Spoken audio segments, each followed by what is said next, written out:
Here we go. Welcome to Critical Culture. I am Travis. And I'm Josh. And it is time to roll for initiative. Here we go, Josh. All right. Sorry, I didn't have it up yet. That's all right. You got a digital dice? I do. I got 2 dice. I figured I had advantage because I called for rolling the dice, and I didn't do good. I got a 9 and a 3. Well, I got a 6. You got a 6. All right. I'll take it. Advantage wins the day, as always. All right.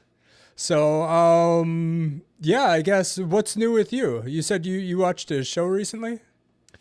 Yeah, so I jumped on the Severance craze. They recently released the second season just about a month ago, something like that.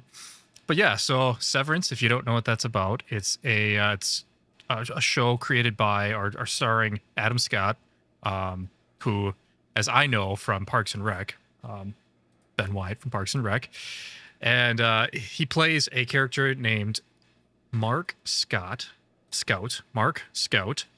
and basically the premise of the whole show is that this company, Lumen, is giving its employees the ability to completely sever their private lives from their work lives, so that they don't have to deal with the stresses at work, at home, and vice versa. Which leads into a lot of interesting thought experiments as this is happening. Right. I mean, it sounds great. I mean, what could go wrong, right? Right.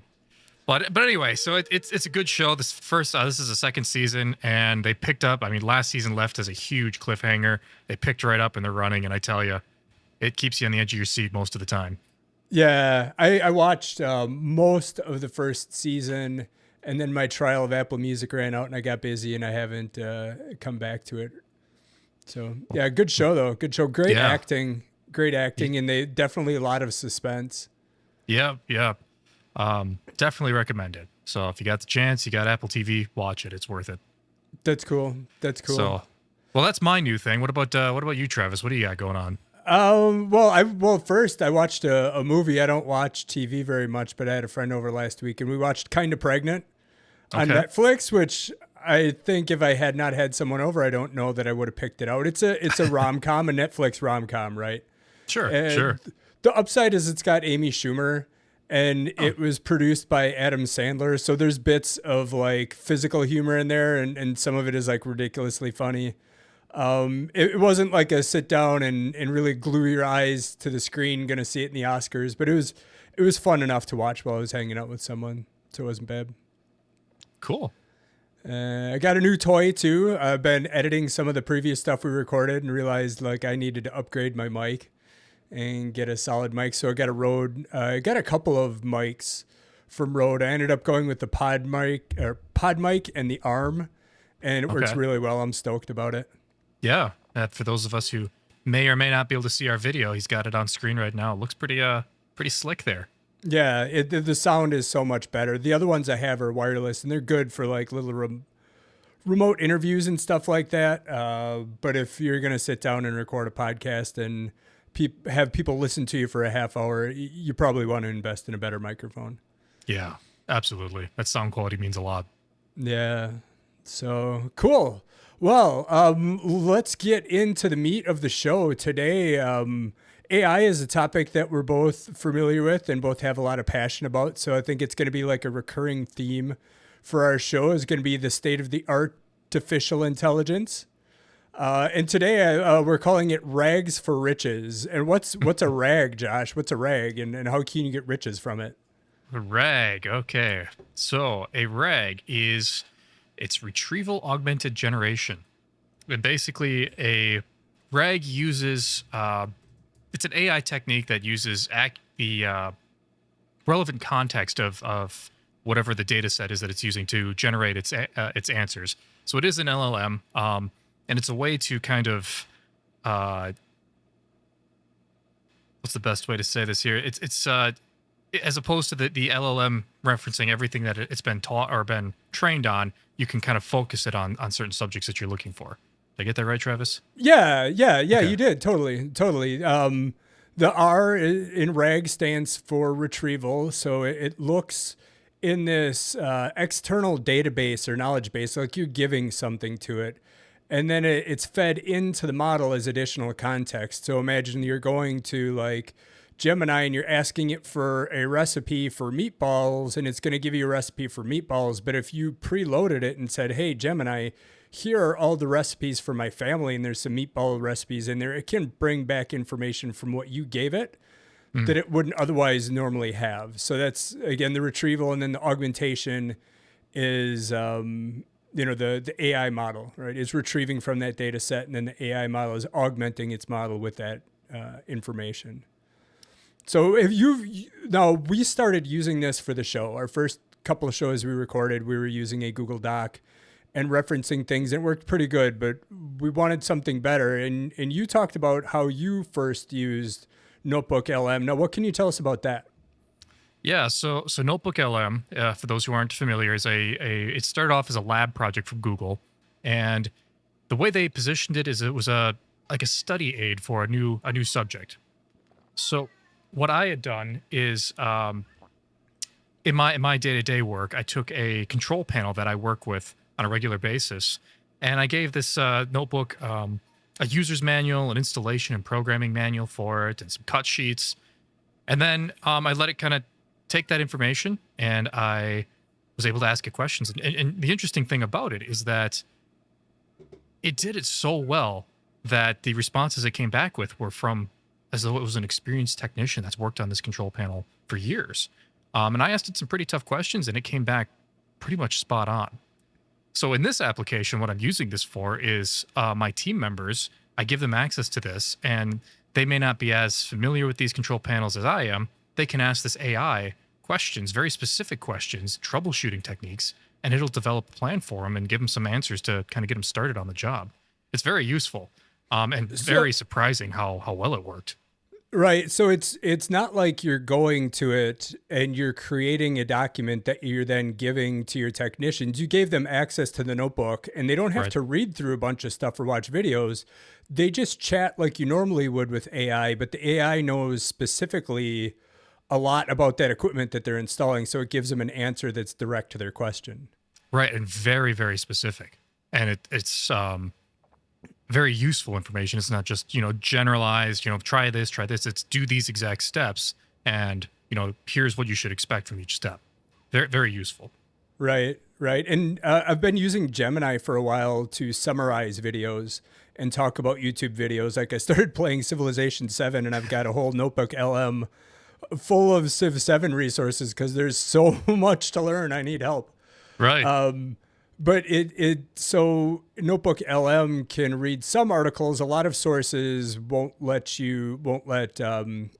AI retrieve their content, like Wall Street Journal or Vox. A bunch of the news sites that I go to won't, but some sites you can. Sometimes you can print stuff to PDF and load it. It can read videos. It's got all sorts of sources you can put in there. And you can even, like I created, when we're trying to figure out how we want to use this for the show, I created like my take on the topic we were talking about and fed that into the model. So my thoughts were in with this output in conjunction with all the thoughts from the other articles. Right. So it's super flexible, and I don't know, you can have like hundreds, I think it's 300, but you can have hundreds of resources in a notebook. You can share them with other people. You can produce, there's all sorts of documents like study guides and FAQs and timelines that it knows how to try to produce that stuff from your content, in addition to being able to query with questions. But what else do people do with Notebook LM? So yeah, you can, like you'd mentioned the timeline. Let's say you're trying to study a subject and you're still in school, right? You put a bunch of resources and professional opinions on the subject that you're studying. And what the Notebook LM can do for you is you can hit one button and it'll create a study guide for you. And it'll kind of highlight all the key points and all the facts that you need to learn. And then it'll, of course, reference and tell you where in your documentation that information can be found, so that you can kind of fact check it as you go if you need to. Another thing is a frequently asked questions, where it'll generate what it would it would assume would be frequently asked questions about the topic. Kind of another way to digest the information, large data sets, and can distill it into key points pretty quickly. And then, of course, there's the kind of fun, fancy feature that may put us out of the job there, Travis. You know about that one? Oh, yeah. Yeah. Thanks. You read my mind. I was going to go there next. Yeah. This is a well documented capability where Notebook LM has the ability to generate podcast style audio overviews of sources, right? So if Josh and I wanted, we could go in and we could do some of this stuff and just tell it to generate an audio overview. And sometimes if it's very short, maybe it's just one person. Sometimes you could have like two people. And there's AI voices, and if, we really wanted to be lazy, we could put that through like transcription and read it. But I'm just going to wait a year or two when we've got the ability to train it to reproduce our voices. And then we just feed it a bunch of links. And then after that, we just feed it a concept, like go to the news and find everything AI and create a podcast and make it in our voices and then go publish it. And Yep. I don't know. Yeah, it's maybe too easy. I don't know what we would do with our time then, but yeah.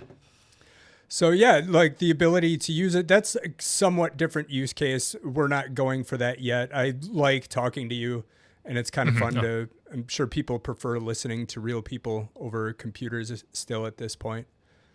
Yeah, I mean, where I see the value in something like that is kind of going back to that study guide thing. So sometimes it's useful to hear just two voices talk about a topic while you're digesting what's being talked about. And that's another way to learn. So I can see that being useful in, again, school applications where you're learning about something or a new topic. That it's kind of right. another different way to approach learning, really. And I think the first stab we took at it, we said, oh, here's a LM for an episode we wanted to do. And then we kind of looked at like how we were doing episodes and shifted it. Like for example, artificial intelligence, again, is a topic we're going to cover a lot. And we can have one Notebook LM that is all of our best resources on artificial intelligence and use that when we're recording podcasts or we're making show notes or something like that repeatedly. Not that there's a notebook per episode, but let's say we cover mainly 20 different topics. We could have a notebook for each of those topics to store our accumulated knowledge, because we're not going to be able to go through all of it in 10 seasons of a podcast, much less one episode, right? We're going to be referring to this for a while. So yeah, it's and just trying to figure out how that works in Notebook LM Studio. I recommended it to my son who's in school, and I don't think he's in a lot of math classes right now, so I don't know that it makes sense. But in the future, I think I'll show him what we're doing, and it's it's amazing. We talk a lot about the aspect of artificial intelligence on jobs, and it's just like computers, right? Like computers generated jobs, but they destroyed more jobs than they created, and it's going to be the same with AI. And part of the fact is you're going to have to know how to use these AI tools if you're going to have one of the jobs that's left. Right. It's kind of a known thing, so it's good for people to get used to it. And this was kind of a new one to me. I was familiar with the concept of Retrieval Augmented Generation. I get close to it at work. I'm a programmer. I use Copilot, GitHub Copilot and Visual Studio. And, there's a lot of hype. Even Mark Zuckerberg said Facebook isn't hiring programmers anymore. AI is going to do it all. And like 10 years from now, there's not going to be any programmers. I don't see that yet. Copilot is not quite what they call a resource augmented generation. It does look at all the files I have open when I'm typing, and it kind of auto completes, and I can ask it questions. It can analyze what's going on, but there's like a semantic difference in the computer world between what they call context. Like I've got these files open isn't the same as retrieval augmented. And I think it's kind of hairy, and most people are like, who cares? I'm not going to get into holy wars about what terminology we use around AI. I think retrieval augmented generation is a step beyond like what Copilot does.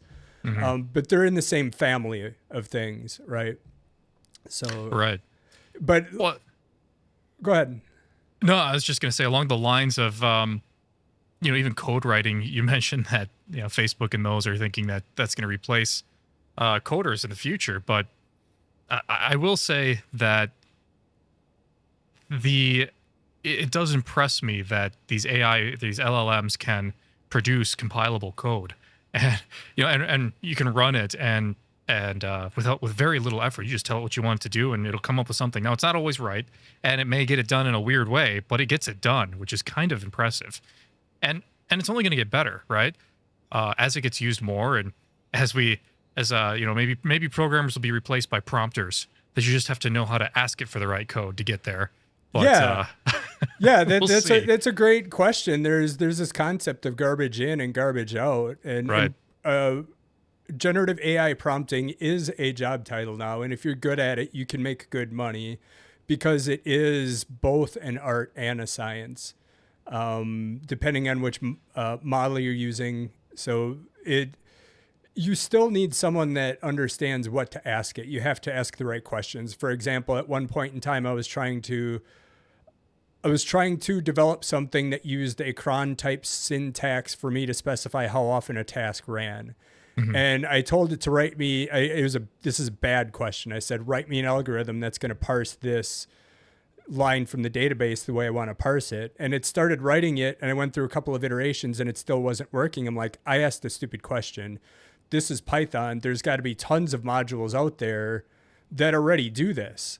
And Sure. like, while the AI could try to work through, maybe I can do an algorithm that does this, it wasn't quite smart enough to say that's a bad question. What you really want to ask is this. It's not smart enough yet, right? The meaning, the purpose. And that's like, I think Doge is trying to use AI in the context of government and cost cutting. And it's just really stupid because it's not just a cost cutting measure. It's like there's ramifications. Like, you're asking it a question like, what can we really slash to get rid of $40 billion? And it has no idea that you do this, and this is going to be real suffering for 330 million Americans. Right. Like, okay, you can go ahead and save money, but you asked the wrong question. Right. And you gotta know what the right question is. And at the same time, they're like firing a lot of people, all the probationary employees. A lot of those probationary employees are the people added in the last couple of years to deal with AI and to implement some of this in the government. So it's you got to know how to apply it, and you still need your domain expertise to be able to apply it well. And that's true, absolutely true. And not only do you have to know how to ask the right question, you also have to trust the data that the AI is trained on.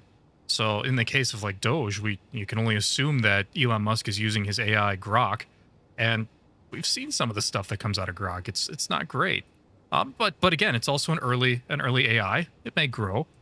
But is Musk's plan to train Grok on all of our personal data with the federal government? What's going to come of this thing? And that's also part of the AI discussion is security and data integrity, and how does it know how to keep your data safe without exposing secrets to the wrong people, right?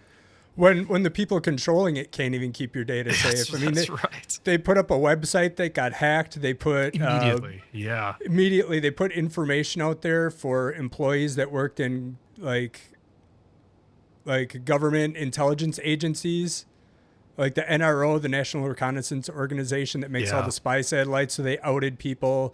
They're firing people they need, whether it's from it's just, it's a mess. You need steady hands at the wheel. Like the data aspect of it, I think there's probably some people that are a little bit jealous of Musk because AI is also about data, and I'm sure he's getting a ton of data as a result of this, but it's a matter of what do you do with it, and what are your intentions to do something with it.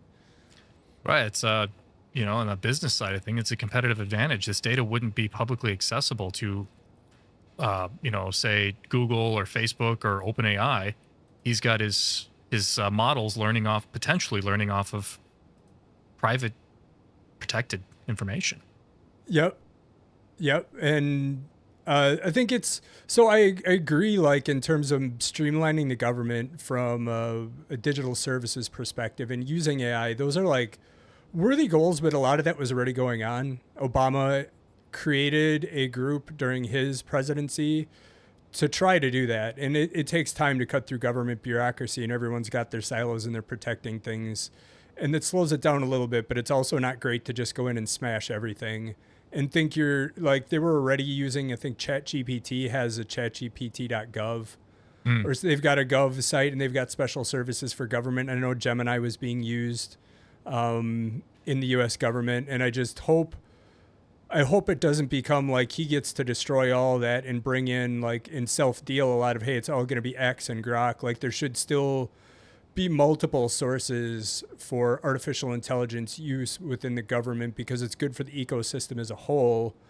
And where a lot of the waste in government is now, it's not internal government employees, it's a lot of contractors that are like single source. Like if we kill the FAA and SpaceX is the only company that gets a bunch of money and implements what the FAA does, there's nobody that's going to compete for that bid. Right. We're going to pay through the nose for it. And it's the same with like AI, and it's also a matter of keeping it all honest too. I wouldn't single source that much power to any company.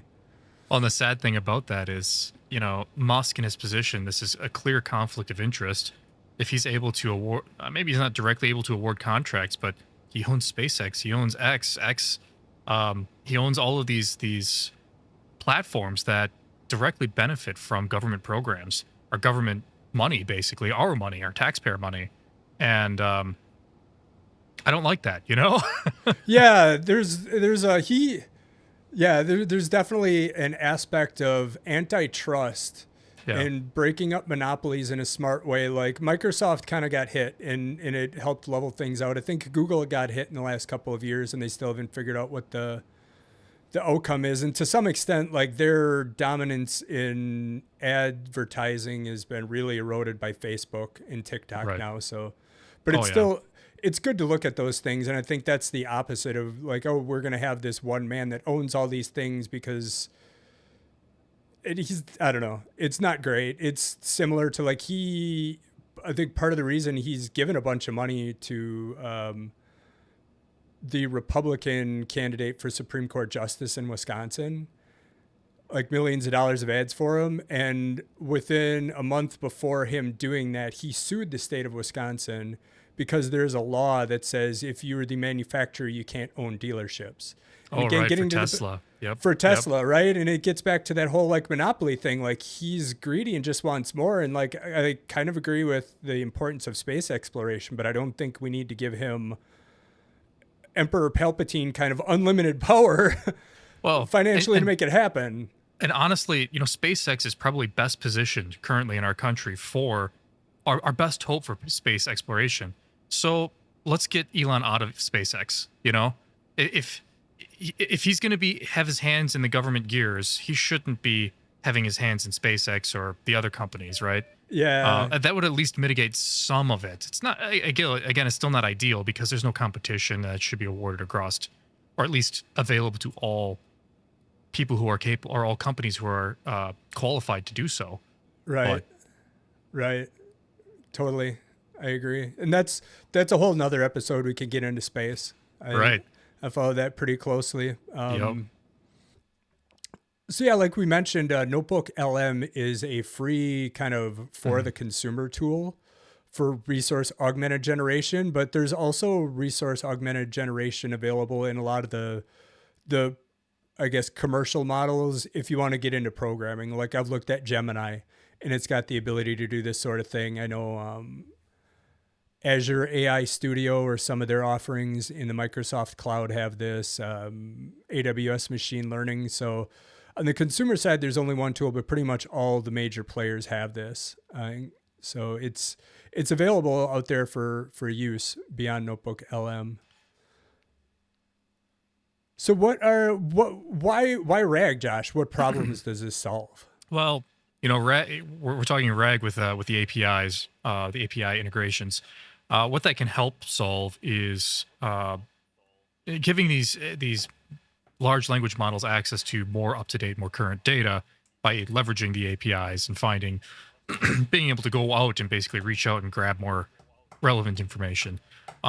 Typically, these LLMs, as they're trained, they're kind of lagging on what's current, just by the nature of how they're taught and how they're trained. Right. And I see that it's also like it's expensive Right. to train a Yes. model and to switch over to new models. So to be able to like mix and match, kind of like that was one of the advantages of DeepSeek is that they did things in kind of a lot more cost effective way. And you got to be creative to get the best results for the Right. time and money Not you put only on a into it. power but a hardware standpoint. I mean, training models is intense. Yep. Yep. Yep. So does it solve any other problems? Yeah. So, besides the limited knowledge, the access through the APIs and everything that some LLMs have, um, one of the issues is the lack of transparency on LLMs. So what these RAGs can do are they're built more to reference and show you how it arrived at the answer it's giving you. So that lack of transparency isn't as bad as just a standard LLM would be because you can see how the decision was made or where it got the information from. Yeah, with the trained models, it's all like it's broken apart into strings and it's all put together in a different format, and it's hard to tell why it is in that format. But with the resources to augment the generation, like when we're looking at this in Notebook LM, when it has a sentence there or a statement, there's a reference and it ties back directly to one of your sources, so you can see how it got the answer, and that's a huge concern in AI is if we're going to trust it, especially to do things we don't quite understand, we want to see the steps to get there so we can at least Right. try to Or at keep least up. double check it, make sure it's doing what you think it's doing and it's doing it in a potentially ethical way. Yeah, right. Hopefully. Hopefully. Yes. Yeah, and Yeah. hallucinations too, right? That's another thing. If you're feeding it specific information and it's got good information, it's I think AI it's kind of like having a financial auditor. When they're paid to audit a company, they pretty much have to find something. It's their job. And they feel like they haven't done anything if they haven't found something that could be better. So AI is similar in that you ask it a question, it will give you an answer unless it's about politics and the company said we're not answering any questions about Donald Trump. Like it'll make Right. up an answer if it has to. So if you give it enough concrete information about your domain area, maybe it's not a world-shaking revelation, but it's something that's real because you fed it information that's really relevant to what And you're the talking about. kind of a side effect or problem with the hallucinations is that the LLM will give you an answer so confidently that you wouldn't necessarily question, and it would make enough sense because it came to it at a logical method is how it arrived at its answer. But that's why you got to check these. That's what the whole idea of transparency is about, Yeah. right? So, yeah, it's a fun thing to explore sometimes. Yeah, and I mean, there's other benefits like efficient computation. Like you train a model that's got everything and everything off the internet. Well, there's a whole bunch of information Right. you just don't need to know. That isn't really helpful. And again, with DeepSeek, they had a lot fewer parameters they were training on, but all the stuff they didn't train on wasn't relevant.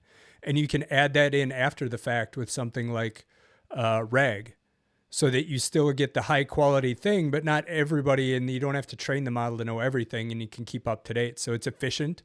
You can reduce generation bias, right? Like if you're getting a model that's trained by X versus one that's trained by Gemini, they may have different sources and Right. different biases. Just in it. inherently. Yeah. And maybe it'll be something where people will know much more clearly what data was used to build this model, and then be able to add in the sources they want, or maybe balance out some things if it does have some bias. So it can help you kind of aftermarket update your AI to do more things. And just on a functional level, the idea of these rags, referencing the material that you give it, is that let's say you find out one of your sources isn't as great as you thought it would, just pull it out, and conveniently the model forgets about it, or you find more information that feeds it better, then the model can give you better answers based on that information. Yep. Absolutely. Without having to Right. retrain the whole model, which costs millions Right. of dollars these days for some of these. It's just ridiculous. And multimodal capabilities, I think existing generative AI has that. And that speaks to this whole concept. Like AI it's all systems of systems these days, right? Like I've got my Meta glasses and I can say, hey, Meta, what am I looking at? And it uses the camera, and then there's a what they call a neural network, which an LLM is a type of neural network. But there's one that knows how to understand an image and say, oh, Sure. that's a cat. So that's one network. And then there's a different one that's involved in it generating a response. And then it comes back to me as audio. So it's also used a different neural network to turn text it generated into audio. So when we've got these systems, it's really the capabilities of multiple systems together that are building towards something much bigger. And generative AI is kind of, we're seeing how now it's starting to be more like behind the scenes. It's a part of the whole show, but it's not necessarily the show itself. There's going to be other layers on top that we could talk about in future episodes and what they do for us. But it's a fascinating topic. I'm really glad we talked about it the other day, and you mentioned Notebook LM and how you used it at your work, and it's been a game changer for me in trying to see how even we do research for this show or some other projects that I'm working on. It's a really cool tool, and it's fun to understand how all this stuff builds on other layers to bring us where we're going to go. I absolutely agree. And like any new technology, use it, learn it. It learns about you. You learn about it, and you also can see when it's maybe trying to lie to you. Not trying to, but maybe it lies to you inadvertently. You'll be able to pick up on those things as you use the tool, or at least I better dig into that answer a little bit more or something like that. But again, the beauty of these things is they get better every day. Yep. And there's a lot to learn. I think I ask now in all my job interviews when I'm interviewing people how they use AI. And a lot of times they talk about jobs they've had where they've used models to do things, but I'm usually more interested, like, how do you use it as a research tool? How do you use it when and it's not just code, like we troubleshoot. We did a database upgrade a couple of weeks ago, and we did tons of searching in terms of troubleshooting and trying to find answers to things, and it was invaluable. So just make it a goal to stretch your skills a little bit every day and stay up to speed with this. And, along those lines, how do you use these LLMs in your everyday use? When you have one that you like, I work with OpenAI, I work with ChatGPT, and as you use ChatGPT, it naturally learns more about you and who you are and how you think and process things.